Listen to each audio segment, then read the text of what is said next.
Jesus extends an invitation for everyone.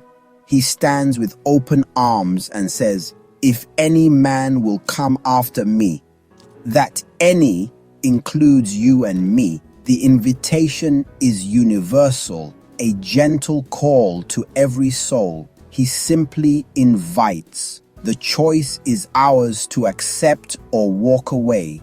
It's an invitation to walk with the Creator, to be led and shaped by Him. Following Jesus isn't an addition to our lives. It's a transformation. The path is narrow, but it leads to life. Will you ignore it or see it as the golden ticket it truly is? Jesus isn't looking for perfect people, just willing hearts. Will you step through the open door? The choice is yours. What does it mean to deny oneself? It's not self-hatred or misery. It's stepping down from the throne of your own heart and letting Jesus lead. Imagine a child letting their father take the wheel, trusting, surrendering. Denying ourselves is saying, "I can't do this alone. You lead." It's choosing God's wisdom over our fleeting desires. This plays out in daily choices: kindness over anger, generosity over greed, forgiveness over grudges. It's a daily decision to set aside our agenda for God's. Less of me, more of Him. The Apostle Paul said, "I am crucified with Christ. Nevertheless I live, yet not I, but Christ lives in me." Denying ourselves isn't becoming less. It's making room for God to work through us. It's the first step to true freedom. Are you willing to let go and let Him lead? That's where real life begins. After denying ourselves, Jesus says, "Take up your cross." The cross isn't just hardship. It's a symbol of death to self. In Jesus' time, carrying a cross meant a one-way journey, leaving everything behind. Taking up our cross is a radical willingness to die to our ambitions, comfort, and reputation. It's a daily choice to align with Jesus, even if it means rejection or sacrifice. The early disciples left everything, even facing death, because they belonged to Christ. For us, the cross might be ridicule, sacrifice, or standing for truth. It's our declaration that we're all in, not just fans, but true followers. The path isn't easy, but it's meaningful. Are you willing to carry your cross? That's the cost and the mark of a disciple.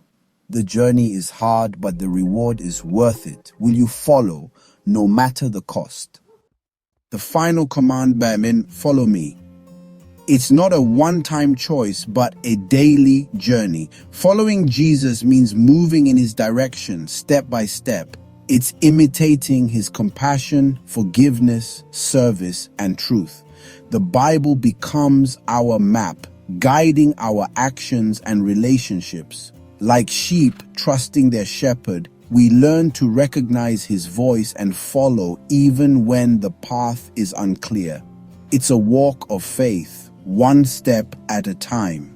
The Christian life is lived in small daily choices: patience, integrity, love. Following Jesus is 1,000 small acts of obedience.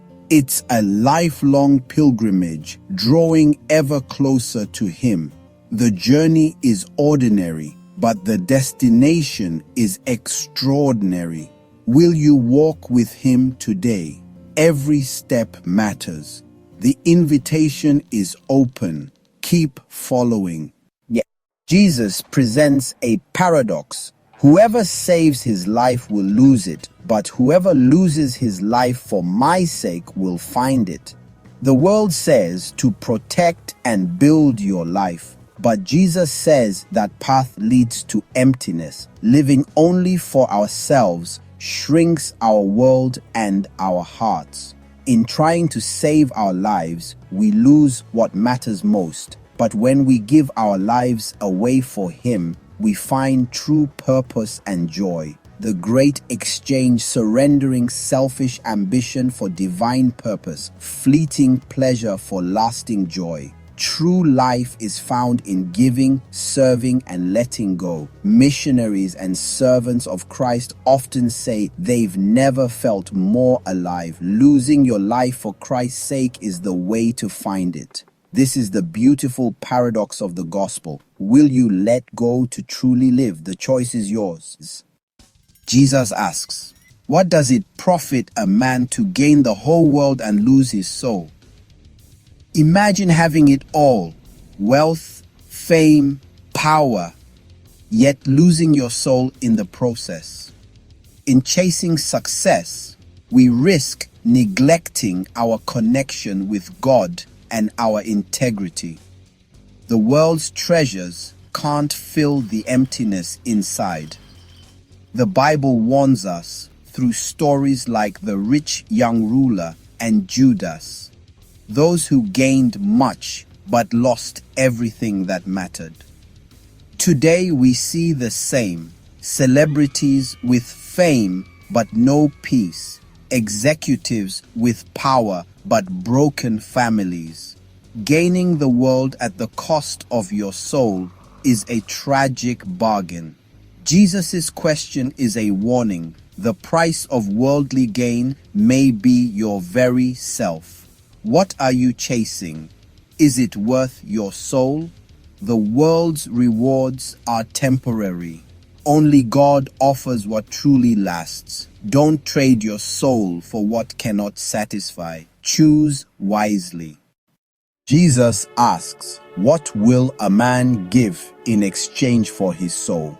The soul's value is infinite. Nothing in the world can buy it back once lost. Houses, fortunes, possessions can be replaced, but not your soul. The soul is eternal, created by God and priceless. God paid the ultimate price for your soul, not with gold, but with the blood of Christ. That's how much you're worth to Him. The world tempts us to trade our souls for fleeting pleasures or false security. It's a terrible bargain. Jesus' question forces us to consider, what are we exchanging for our soul? Nothing is worth its price. God values you beyond measure. Don't sell your soul for what fades away. Hold fast to what is truly valuable.